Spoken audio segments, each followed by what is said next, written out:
we have the opportunity to really teach each other how to be connected, how to feel. I think feeling is definitely the key to all of this. We often avoid feeling as much as possible.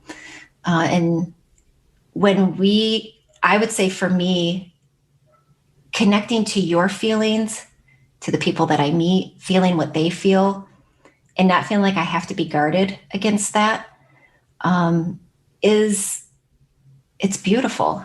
And it's a huge shift from where I was before my NDE.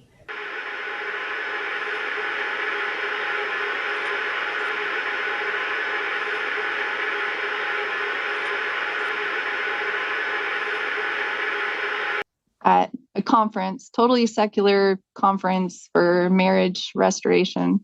And as I was going through the lobby, he beelined for me across the lobby and looked me straight in the face, was like, you know, and looked around, was like, I know what? It's like, you've been. I never talked about it. And like I told you, I couldn't share that. I couldn't talk about it. You know, I had an atheist husband and others that, you know, would just think you're crazy. And so the second that he, number one, knew and came up to me and called me out, it was the most beautiful experience that had this profound effect because it jolted something in me of, you know, maybe that was another checkpoint because it jolted something in me of acknowledging.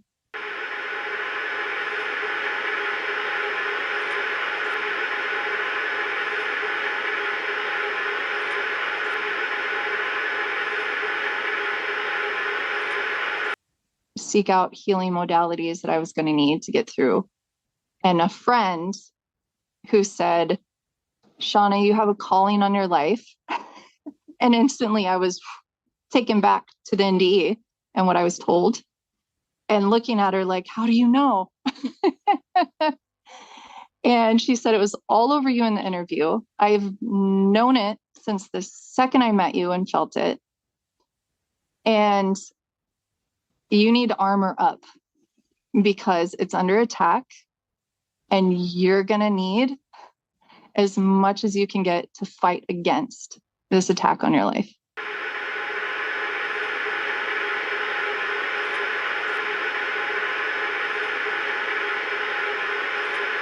All of a sudden, beneath me, I could see the light. Light came on, and I could see all of these people in the darkness.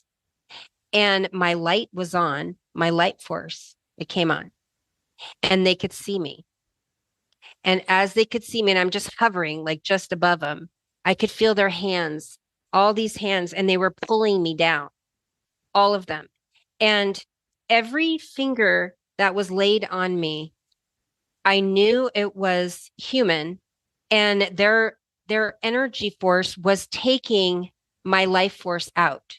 So the more hands that came on me, the lower I would get down into this crowd. And I knew at that point that if something didn't happen, that I would not have the energy or the life force that I needed to get out.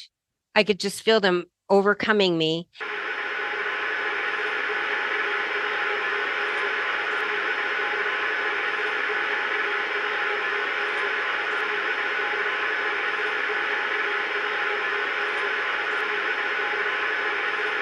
The roar, and it was kicking up these hot coals and rocks, and the demons would come and they would drag the people with these hot coals and rocks, and they were strumping in their face, and it was just, oh, you could hear the muffle, and it was just, oh, they would just yank their whole face off. Like the torture there feeds these demons.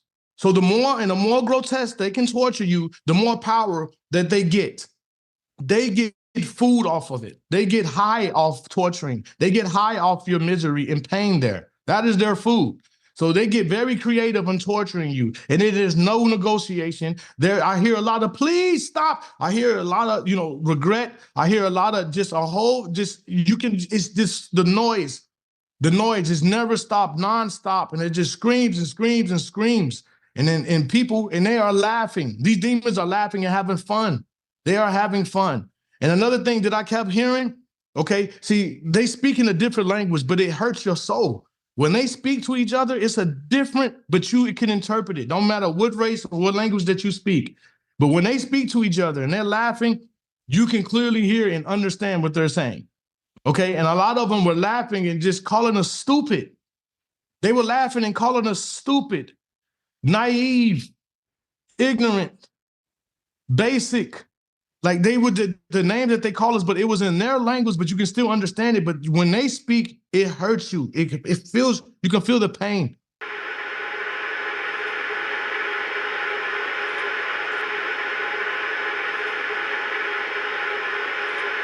So could you say that one, demons hate us, and two, Yes. demons need us to sin so that we can feel pain because that's their food? Exactly. They literally thrive off of us. That is their food. We are their food. Why you think, it reminds me of people, and that's why the Lord says he doesn't hate the sinner, but he hates the sin.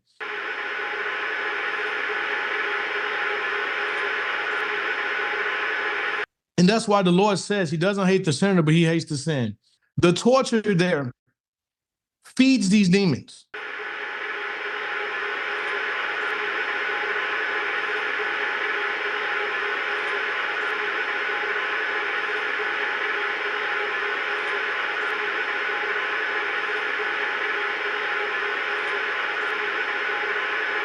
The torture there feeds these demons.